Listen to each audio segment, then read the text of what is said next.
The platform was cold concrete under a sky just starting to forget the night. A few commuters huddled near the shelter, breath puffing white clouds. Mostly it was quiet. A station worker, Gary, swept loose gravel near the track edge, his broom making a steady scrape. Another worker, Maria, unlocked the ticket machine, fingers fumbling with the keys in the chill. Gary stopped sweeping. He tilted his head towards the far end of the platform. "Hey, Maria," he called out, his voice low. Maria looked up, her eyes following his gaze. There was a man sitting on the edge of the platform, facing the tracks, not on the bench but right on the concrete lip. Beside him sat a dog, a large golden retriever, coat catching the weak, early light like brushed gold. The dog wasn't moving, just sitting perfectly still, nose pointed slightly towards the tracks. Maria walked over, wiping her hands on her apron. She squinted. The man wasn't reading, wasn't looking at his phone. He just sat, shoulders rounded, head bowed slightly. The dog sat next to him, quiet as a stone, a silent, furry sentinel. It wasn't a usual sight. People waited on the platform, usually pacing, checking watches, talking. This man and his dog were different. They were just still, like a photograph taken before anyone else woke up. Gary leaned his broom against the wall. The air felt a little tighter than before. The usual sounds of the station seemed muted somehow. Just the scrape of the broom stopping, the jingle of keys, and the distant hum that wasn't a train yet, but just the sound of the world waking up somewhere else. The dog didn't make a sound. It didn't pant or shift or look around. It just stayed. He wore an old military-style jacket, the kind with faded patches where others might have vibrant ones. His hands were shoved deep in the pockets, pulled tight against the cold. The man's face was hard to read from a distance, shadowed mostly. His eyes, when he lifted his head briefly to look towards the distant curve in the tracks, seemed to hold a vast, empty space. A space that didn't belong in a place where people were just waiting for the morning train to take them to work. His posture wasn't relaxed waiting. It was heavy, weighted down by something invisible. His dog, Charlie, was the opposite of heavy. Charlie seemed lighter despite his size. His fur was thick and clean, the color of warm honey. He didn't fidget. He didn't whine. He just rested his large head gently on the man's knee. It wasn't a demand for attention. It was a quiet anchor.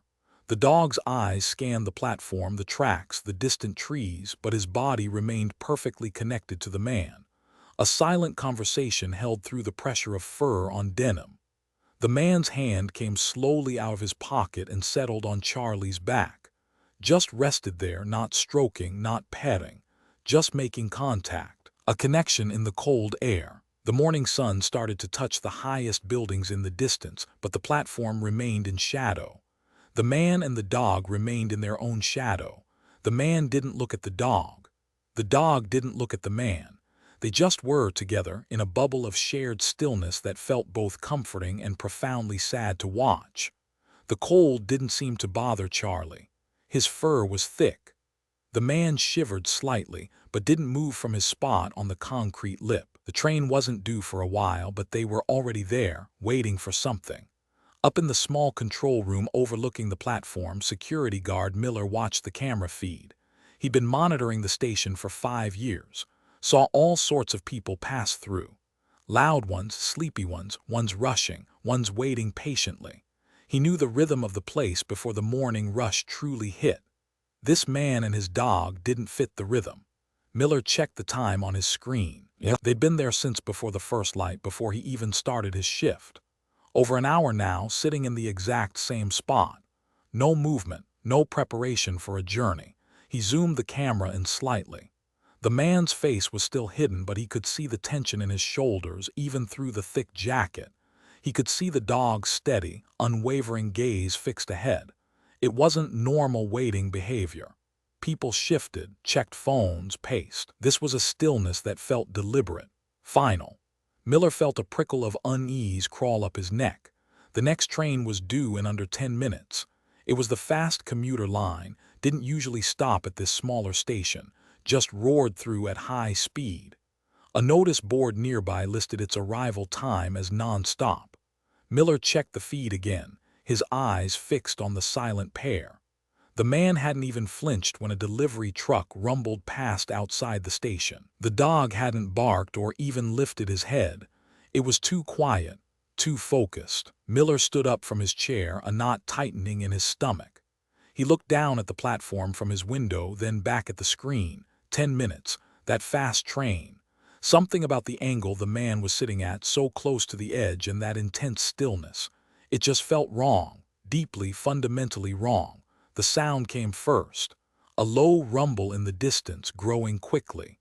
The platform began to vibrate underfoot. The wind picked up, whipping hair and loose paper. The man on the edge slowly, deliberately, began to rise. It wasn't the movement of someone stretching. After sitting a long time, it was a decisive movement, a leaning forward. His shoulders squared, his head lifted. He took a step, then another towards the yellow line painted on the concrete, then past it towards the gleaming steel rails. The train was a roaring beast now, a bright light growing impossibly fast down the track. The air rushed ahead of it. The man was just steps from the edge. He lowered his head again, bracing himself. Time seemed to stretch and warp. Gary and Maria froze, sweeping and unlocking, forgotten. Commuters gasped, some covering their mouths. They saw the man's intent in that terrible forward lean, and then a blur of golden fur. Charlie, the quiet sentinel, was no longer still. In a single, powerful surge, he launched himself forward, not off the platform but sideways, directly into the path the man was taking. He slammed his solid body against the man's legs, a heavy, furry block, a force of pure instinct and loyalty. The man stumbled back off balance. Just as the train screamed past, a violent gust of wind and noise and light, the man fell backward onto the platform concrete.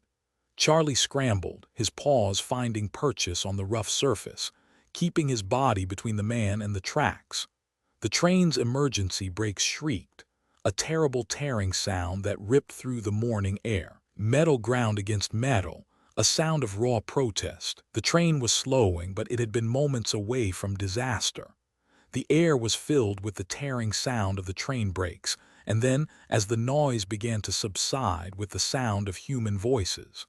A wave of screams washed over the platform. People who had been frozen in terror suddenly found their breath. Some cried out, others stumbled back, away from the edge. The train, a long metal snake, ground to a shuddering halt, its front car stopping just past where the man and the dog now lay on the concrete.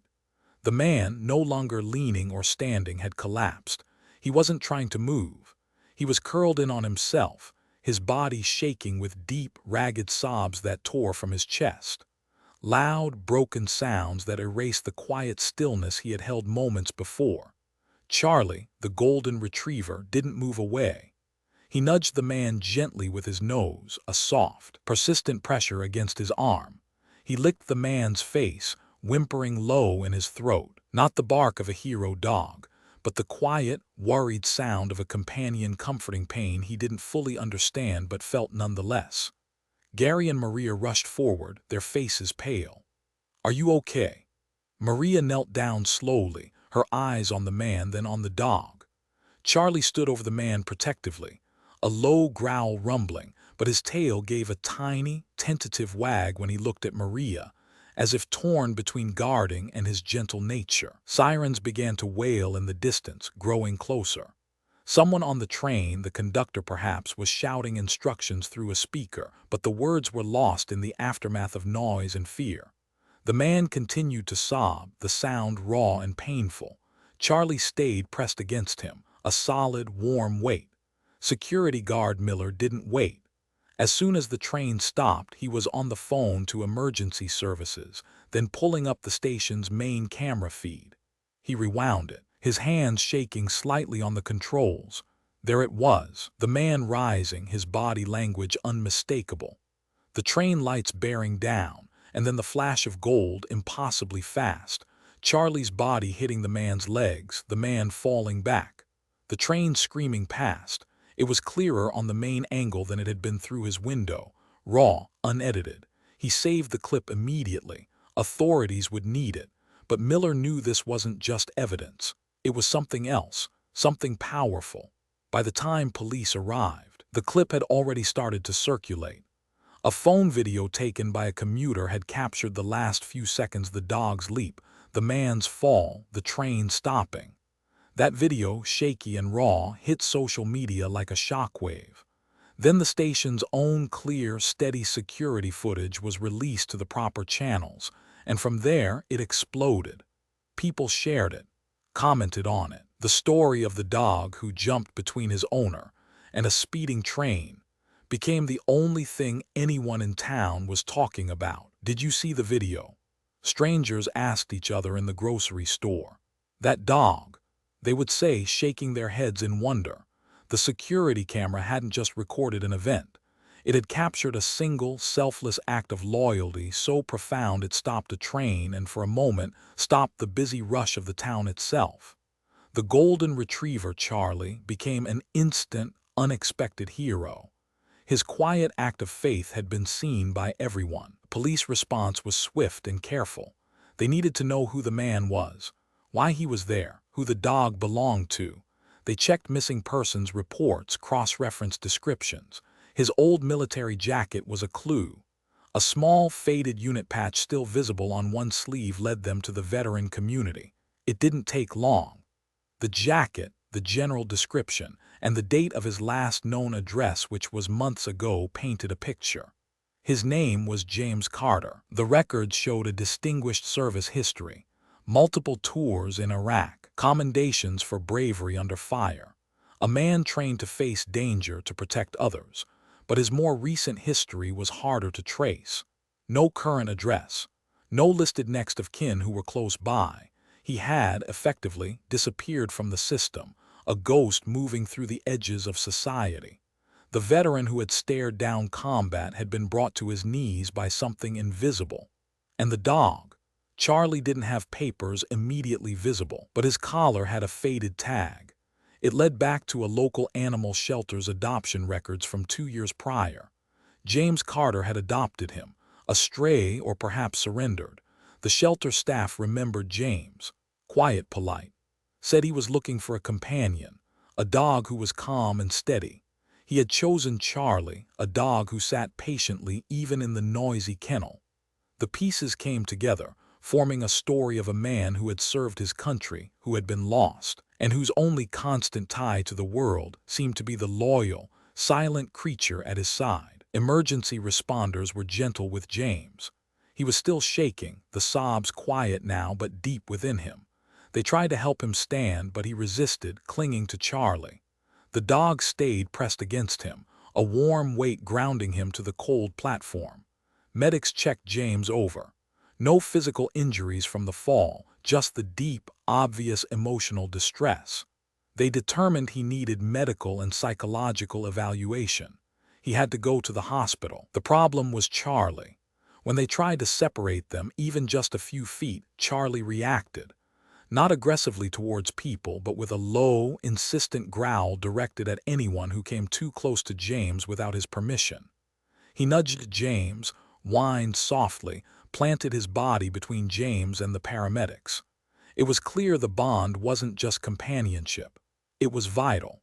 James, though mostly silent, tightened his grip on Charlie's fur when anyone tried to move the dog. The responders understood. They had seen the video. They saw the dog's unwavering loyalty. A quick consultation with the hospital and animal control. Given the extraordinary circumstances and Charlie's calm demeanor when near James, an exception was made. Charlie would be allowed to accompany James. He rode in the back of the ambulance, his head resting on James's leg. He lay on the floor of the emergency room beside the gurney. He stayed curled up near James's hospital bed. He was the anchor in a storm, the silent, furry therapist who refused to leave his patient's side, growling softly only when doctors or nurses made sudden movements, instantly calming when they retreated or spoke softly. In the quiet of the hospital room, with Charlie a warm weight pressed against the side of the bed, James began to talk. It didn't come easily. The words were halting, stumbling out after years of being held inside. A psychiatrist sat patiently, listening. James spoke of the sand, the heat, The noise that never stopped. He spoke of friends lost, moments replayed 1,000 times in the dark. He spoke of coming home but never feeling home. The hypervigilance that made crowds unbearable, the sudden loud noises that sent him diving for cover that wasn't there. He talked about the survivor's guilt, a weight that pressed down harder than any physical load. The feeling of failing those who didn't make it back. The isolation wasn't something imposed by others. It was a wall he had built around himself, brick by brick, to keep the world out because the world felt too loud, too unpredictable, too dangerous. He had drifted. Jobs didn't last, relationships frayed. He couldn't explain the fear, the sudden rages, the blank periods. It was easier to be alone until Charlie. He had seen Charlie at the shelter, sitting apart from the barking, jumping dogs. Quiet, calm, solid. He hadn't planned on getting a dog, but something in Charlie's still presence had reached him. Charlie didn't ask questions. Charlie didn't judge the trembling hands or the sudden drops into silence. Charlie just was there. A warm body, a steady breath, a quiet presence that filled the empty spaces without demanding anything in return. Charlie had been the only bridge back to a world that felt safe enough to exist in, even if just barely. He had rescued Charlie, but in the silent hours of the night, it was Charlie who had done the rescuing. James spoke of the slow slide downwards. It wasn't a sudden fall, more like a gradual erosion. First, the job at the warehouse, too many loud noises, too much pressure. He'd snapped at a supervisor, a flash of anger he couldn't control, fired. Then the small apartment he rented, couldn't keep up with the payments. The landlord was understanding at first, but rent was rent. Evicted. He had a beat-up old pickup truck. That became his home. Parked in quiet neighborhoods, moving before dawn. Showers at truck stops or public parks. Meals were cheap, cold, eaten alone in the truck cab. It was lonely. A different kind of lonely than being isolated in a crowd. This was a bone-deep emptiness. Days blurred together. He stopped calling the few people he knew, stopped trying. It felt pointless. The weight of everything, the past, the present hardship, the future he couldn't see, became crushing. He looked at Charlie sometimes, curled up on the passenger seat, and felt a pang. He worried about the dog. Was this fair to him? This life of cold nights and uncertainty. That morning, sitting on the platform, felt like the end of the road. He had driven to the station in the dark, sat there as the sky lightened, watched the first commuters arrive. The train tracks looked stark, final. An end to the pain, the fear, the struggle. He had made up his mind. He stood up, took those steps. The wind rushing from the approaching train felt like an answer. He closed his eyes for a second. And then the impact. The solid, furry weight against his legs. Charlie. Always Charlie. The soft, warm body shoving him back, pulling him away from the edge he had walked towards. It wasn't a conscious decision by the dog, not like a person would make. It was pure, desperate animal loyalty, an instinct to protect the one who was his world. Charlie hadn't saved him from a train. He had saved him from himself. The moments James described weren't filled with grand declarations or dramatic rescues before the station. They were quiet moments. Flashbacks shared in the hospital room showed Charlie curled up on the floor beside the truck seat during a panic attack, his steady breathing a soft counterpoint to James's ragged gasps. James would reach down, find Charlie's fur, and cling to the solid reality of the dog. There were late-night walks through empty industrial parks, the only sound their footsteps and Charlie's quiet panting. James didn't talk during these walks. Charlie just trotted beside him, a silent shadow, a comforting weight at the end of the leash. The bond grew in these silences. In Charlie waiting patiently by the truck door while James went into a gas station for coffee. In Charlie nudging his hand when James was lost in thought, eyes fixed on something only he could see. There were no commands given, no tricks performed. It was a connection built on presence, on shared space, on the unspoken understanding that flowed between a man carrying an unbearable burden and the dog whose only job was to simply be there. Looking back, James realized Charlie's behavior had changed in the days leading up to the station. He was more insistent with his nudges, staying closer than usual. He would lie across the exit of the truck cab, making James step over him. Small things, subtle shifts. Like a silent alarm, the dog was sounding, trying to communicate a danger he sensed but couldn't name. He didn't bark or whine more than usual. He just increased his quiet vigilance. As if, in his animal way, Charlie knew James was heading towards a darkness he might not come back from, and Charlie had decided, with the simple, unwavering logic of a loyal heart, that he would go too and pull him back if he had to. The raw security footage and the bystander videos continued to spread. The local news picked up the story, then national news outlets. The headline was always about the heroic dog, but the underlying story, about the veteran saved by his loyal companion, resonated deeply with people. The details of James's struggle, his service, his homelessness, his PTSD came out, told with sensitivity by reporters who focused on the quiet tragedy behind the dramatic rescue. And the community responded. It started small. People leaving bags of dog food and blankets outside the hospital entrance, hoping they would get to James and Charlie. Someone set up an online fundraiser, hoping to help James get back on his feet. It exploded. Within days, thousands of dollars poured in from across the country. Local businesses offered gift cards for pet supplies. Vets offered free checkups for Charlie. Complete strangers reached out, offering support, kind words, and thanks for James's service. It wasn't just about the money or the supplies. It was a visible outpouring of empathy. People saw the video, saw the dog's desperate act, and it cracked something open in them.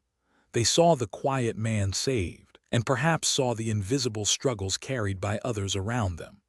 The story of James and Charlie became a focal point for conversations about veterans, about mental health, about the power of the bond between humans and animals. The camera had caught Charlie's loyalty, and that loyalty had sparked a wave of compassion that wrapped around James and his dog, a warm embrace after years in the cold. Amidst the wave of public support, a more structured offer arrived. A non-profit organization dedicated to helping veterans transition to civilian life reached out to the hospital social worker assisting James. They had temporary housing available. Safe, quiet. A place where James could have space, privacy, and importantly, where Charlie was not just allowed but welcomed. It was a lifeline thrown into the water. James was hesitant at first. Years of isolation made accepting help difficult, but the social worker was patient. She spoke about the resources available, the support groups, the chance to rebuild. And she spoke about Charlie, how this place was good for Charlie too. A yard, a warm bed, stability. Looking at Charlie, who had been his rock, James knew he had to try. For both of them, he agreed. The paperwork was handled quickly, quietly. Meanwhile, Charlie, the unexpected hero, received his own form of recognition. The town mayor, responding to the community's clear affection for the dog, arranged for a small ceremony. Charlie was awarded a special medal for bravery by the local police chief. Charlie, unaware of the fuss, simply sat beside James's wheelchair, occasionally thumping his tail against the floor when someone spoke in a kind voice. He received pats and praise, which he accepted with gentle dignity, his attention always drifting back to James. The vet gave Charlie a thorough checkup, a clean bill of health, strong heart, loyal spirit, ready to continue his most important job. The nonprofit's temporary housing wasn't just shelter, it was a community. Other veterans, each carrying their own burdens, lived there. They had support workers, counselors, group therapy sessions. James attended, reluctantly at first. Sitting in a circle of strangers, expected to talk about the things he had buried deep inside, felt impossible. He sat in silence during the first few sessions, his gaze fixed on the floor. Charlie lay beside him, a warm weight against his leg, his head resting on his paws. Slowly, things began to shift. A therapist noticed how other veterans in the room seemed calmer when Charlie was there. The dog's quiet presence seemed to lower the collective tension. Sometimes, A veteran struggling to speak would reach out a hand, and Charlie would lift his head, offering a soft nudge. Small connections forming in the quiet. Then, one session, someone spoke about the difficulty of feeling safe. James, his hand resting on Charlie's fur, cleared his throat. He makes me feel safe," James said, his voice rough from disuse. It was just a few words, but it was the first time he had spoken in the group. After that, the words came a little easier. Still halting, still difficult, but they came. Prompted not by a therapist's question, but often by a simple action. Charlie shifting, Charlie sighing contentedly, Charlie laying his head on James's foot. Each small movement from the dog seemed to unlock a memory, a feeling, a word James could finally share. Charlie wasn't a trained therapy dog yet, not officially. But in that room, among those who understood invisible wounds, he was already doing the work. His silent, steady presence was the most powerful therapy of all. The town mayor, having presented Charlie with a medal, wasn't finished. The story had captured the town's heart. He wanted to publicly acknowledge James and Charlie, highlight the positive outcome, and perhaps encourage more support for veteran services. An invitation came to James through the nonprofit. Would he and Charlie attend a recognition event at City Hall, speak a few words? James's first instinct was to refuse. Public speaking, standing in front of strangers. The thought made him feel exposed, vulnerable. The old fear of crowds, of being watched, rose up. He explained his hesitation to his support worker at the nonprofit. The support worker understood. They didn't push him. They simply talked it through. How this wasn't about being on display, but about acknowledging the incredible bond, about showing others that healing was possible, and about thanking the community that had rallied around them. And they talked about Charlie. How proud everyone was of Charlie. How this was a way to honor him, too. James looked at Charlie, who was resting his head on James's lap, tail giving a slow thump-thump against the floor. Charlie seemed perfectly at ease. Always had been, as long as James was near. James ran his hand over Charlie's soft fur. If Charlie could face crowds just by being with him, maybe he could too.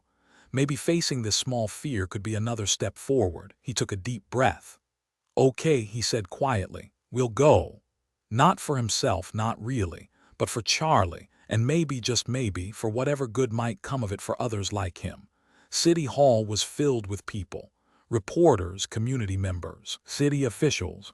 A small stage was set up. James walked onto it slowly with the support worker beside him. Charlie walked with him, calm and steady, a golden shadow at his heels. James stood at the podium, Charlie sitting immediately beside him, leaning gently against his leg. James gripped the sides of the podium, his knuckles white. He looked out at the faces, a sea of blurred features. The noise of the crowd felt distant, muffled. He didn't read from notes. He didn't have a prepared speech, not really. He just spoke, his voice quiet at first, then gaining a little strength. He spoke about being lost in a darkness that had no easy name. He spoke about the weight of the past. He spoke about loneliness. He spoke about the morning at the station. He didn't use fancy words, just plain, simple sentences. Words about feeling like there was no way out. Words about the train. Words about the sudden, unexpected impact. "It wasn't a person who stopped me," he said, his voice clearer now, and the room went completely silent. Everyone's eyes were on him and on the dog sitting patiently beside him. He looked down at Charlie, who looked up at him with his soft brown eyes. "It was Charlie," James said. "He just jumped." He paused, the silence in the room thick with emotion. "I trained to save others," James finished, his voice thick. "But it was my dog who saved me." He didn't say anything else. He didn't need to. The words hung in the air, simple, profound. He just stood there for a moment, hand resting on Charlie's head. The crowd didn't erupt in applause right away. There was a moment of stillness, a collective intake of breath, and then the sound of people clapping, slowly at first, then building into a wave of genuine emotion. Charlie thumped his tail against the stage floor, sensing the shift in the atmosphere. The speech marked a turning point. It wasn't just about public recognition. It was about James reclaiming his voice, his story. The nonprofit helped him find stable, affordable housing, not temporary anymore, a small apartment that felt quiet and safe. Charlie explored every corner, found the best spots for sunbeams, and settled in like he had always lived there. James started therapy, individual sessions this time, building on the small steps taken in the group. He was learning coping mechanisms, finding ways to manage the anxiety and the memories. He also started looking for work, not the high-stress jobs he tried before.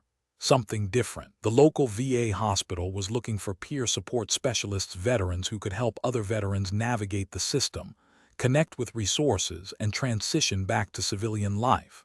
James applied. His unique experience, shared publicly, made him a perfect fit.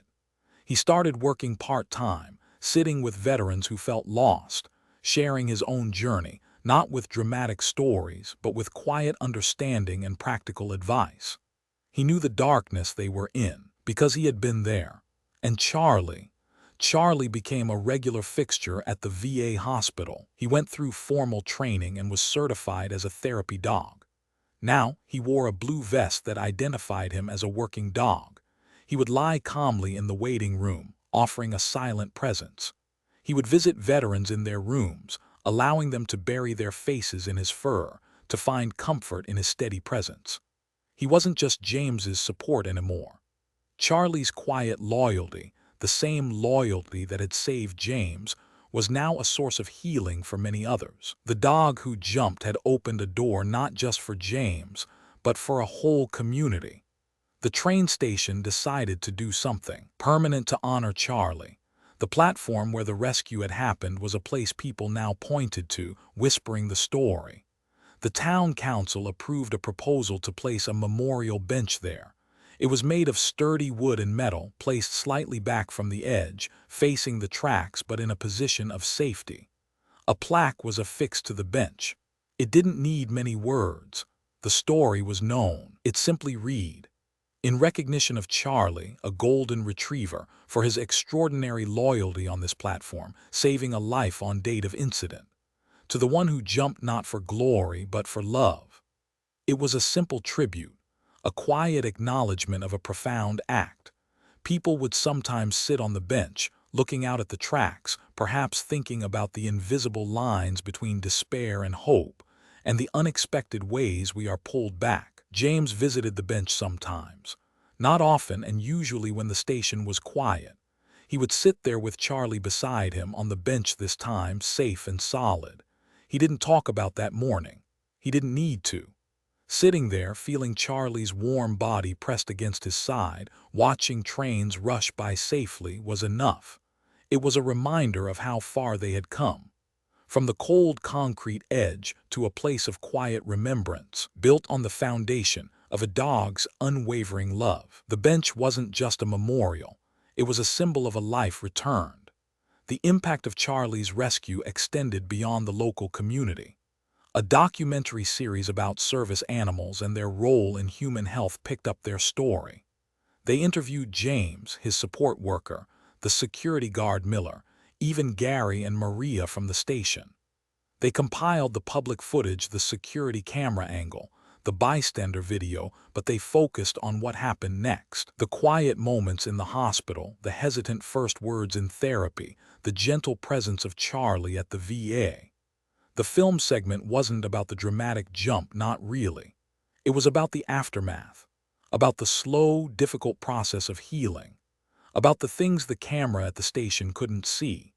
The years of pain James carried, the silent language between a man and his dog, the slow building of trust, the tentative steps back into life. It highlighted the invisible wounds of war, the struggles many veterans face, and the unique, profound comfort animals like Charlie can provide. James watched the final cut of the segment on a small screen in his apartment. Charlie was curled up on the floor at his feet, occasionally sighing in his sleep, watching himself, thin and haunted on the station platform, then slowly, gradually, showing glimmers of peace, was difficult but also validating. The segment ended with footage of James walking Charlie in a park, the sunlight warm on their faces, Charlie chasing a ball with joyful abandon. It showed the life that had been saved and the life that was being rebuilt, moment by quiet moment. Charlie stirred in his sleep, his tail thumping softly against the rug. James reached down, his hand finding Charlie's warm fur, feeling the steady rhythm of his breath. James didn't just work at the VA now. He became an advocate. He started speaking at events, sharing his story not for fame, but to reach others who might be struggling in silence. He spoke at veteran support groups, at community mental health seminars, sometimes even at schools, teaching younger generations about empathy and invisible struggles. He spoke plainly, honestly about his darkness and the light that pulled him out. Charlie was always with him, a calm, reassuring presence on stage or beside his chair. He used the funds raised by the community not just for himself, but to help others. He established a small fund through the nonprofit to help other veterans acquire emotional support animals. He knew, deeply and fundamentally, the unique healing power a dog could offer, the silent, unconditional love that could bridge the gap between despair and hope. One sunny afternoon, James was in a park, playing fetch with Charlie. The ball arced through the air, a bright spot against the blue sky. Charlie bounded after it, his golden fur shining. James watched him run, his heart feeling lighter than it had in years.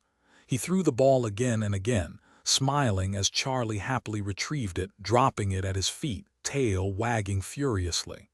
The simple, joyful act felt profound. He thought about the platform, the train, the darkness he had almost succumbed to. He thought about the blur of gold that had intervened. He didn't just save my life, James murmured to himself, as Charlie nudged his hand with the slobbery ball. He gave it back to me.